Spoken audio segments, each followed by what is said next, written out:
Hello guys, मेरा नाम है हर्षल और आप देख रहे हैं वर्डप्रेस चाइल्ड थीम ट्यूटोरियल्स। इस ट्यूटोरियल में हम देखेंगे कि चाइल्ड थीम जो होता है वो एग्जैक्टली होता क्या है और हम उसको यूज़ क्यों करते हैं। तो अगर आप वर्डप्रेस के कोडेक्स पे देखेंगे तो उसकी डेफिनेशन है a child theme is a theme that inherits the functionality and styling of another theme.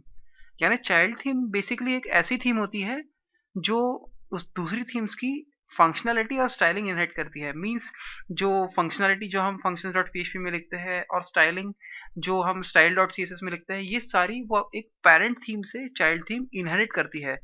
और अब जब कोई किसी थीम की चाइल्ड थीम बनाते हैं और उसे एक्टिवेट करते हैं तो वो बिल्कुल उसके पेरेंट थीम जैसी ही दिखती है। अब आपका सवाल होगा कि अगर चाइल्ड थीम बिल्कुल ही पेरेंट थीम जैसी दिखती है तो हम चाइल्ड थीम यूज क्यों करते हैं। हम अगर कोई चेंजेस करना है तो हम सीधा वो पेरेंट पे भी तो कर सकते हैं। तो इसका जवाब देने के लिए मैं आपको एक एग्जांपल दूंगा।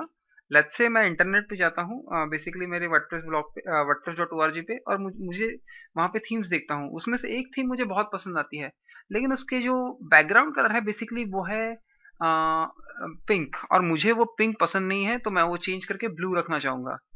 लेकिन जब मैं वो उस थीम की स्टाइल डॉट सीएसएस में जाके वो थीम कलर पिंक से चेंज करके ब्लू करता हूँ तो उस टाइम के उस हद तक तो वो बात ठीक है। लेकिन जब उस थीम के लिए कोई अपडेट आता है बेसिकली और आप वो अपडेट करते हैं तो चांसेस बहुत ज़्यादा है कि आपका जो किया हुआ चेंज है वो उस अपडेट के साथ चला जाता है और फिर से आपको पिंक कलर का बैकग्राउंड मिलता है। अब आप बोलेंगे कि अगर थीम अपडेट कर दी है, उसके अपडेट करने के बाद मैं फिर से वो ब्लू कर सकता हूँ।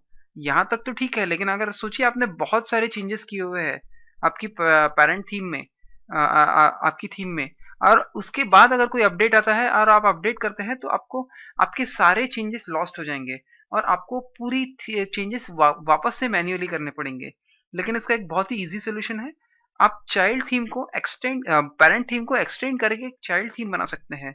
बेसिकली पेरेंट थीम के पूरी प्रॉपर्टीज चाइल्ड थीम इनहेरिट करता है, इस वजह से वो दिखता भी बिल्कुल पेरेंट थीम जैसा ही है।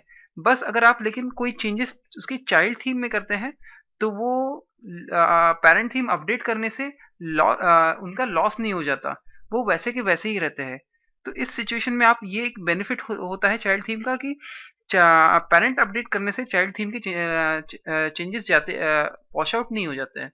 नेक्स्ट, चाइल्ड थीम यूज करने का बेनिफिट होता है कि एक ब्लैंक कैनवास से स्टार्ट करने से अच्छा, अगर कोई थीम आपकी मैक्सिमम चीजें जो कोई थीम जो बनी हुई है ऑलरेडी, जो वर्डप्रेस डायरेक्टरी पे है या फिर थीम फॉरेस्ट पे है, जो चीज ऑलरेडी बनी हुई है और आपकी 90% रिक्वायरमेंट्स फुलफिल कर रही है, बस 10% आपको उसमें चेंजेस करने हैं, तो इस सिचुएशन में आप उस थीम को डाउनलोड करके अपने वर्डप्रेस इंस्टॉलेशन में आप कॉपी कर सकते हैं और उसके बाद उसको एक्सटेंड करके उसकी चाइल्ड थीम बना सकते हैं। तो फिर आपको ब्लैंक कैनवास से स्टार्ट नहीं करना पड़ेगा।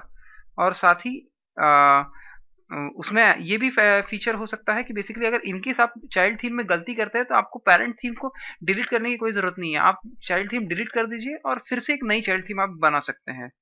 तो ये है बेसिकली चाइल्ड थीम यूज़ करने का रीज़न। तो चाइल्ड थीम कैसे बनाते हैं हम आने वाले ट्यूटोरियल्स में देखेंगे। तो मिलते हैं हमारे अगले ट्यूटोरियल में। Thank you.